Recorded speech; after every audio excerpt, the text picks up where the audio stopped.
Bypassi i rrugës së Arbrit në fshatin Zibër Murris të Klosit e që kalonte në fshatin Bastar Murris të Tiranës ishte kthyer në një kantier mbeturinash deri në hapjen për qarkullim të tunelit.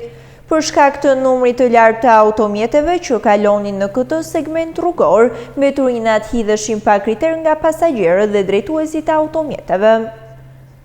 Ndërkohë që me devijimin e qarkullimit nëpërmjet tunelit në mesin e muajit mars të këtij viti është ndaluar edhe ndotja në rrugë.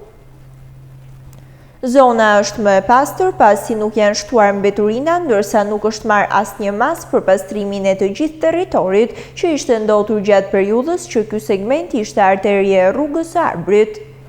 Nureddin Hoxha thot se tashmë kjo zonë duhet kthyer në atraksion turistik pasi është piktoreske, ndërsa shton se duhet të jetë në vëmendje edhe të pushtetit vendor. Lëvizja makinas janë rralluar shumë, nuk ka lëvizje makinash, po turistë njerëz nuk vinë. Këtu është shumë pastër, është një zonë shumë e pastër, ajri, edhe duhet vinë njerëz të vizitojnë, të rinë, vende të pastra shumë. Kur kishte lëvizje, unë do të mbendi me plastike, me mbeturinat më të ndryshme. Ishte një deshin tregtar këtu në për livadë, në pjesë. Tani që u hap tuneli, nuk ka jetë mbeturina kushma, se nuk vinë makinat, nuk ka lëvizje. Boshin e tregtarët që marrin materiale, vishin hesin mbeturinat këtu.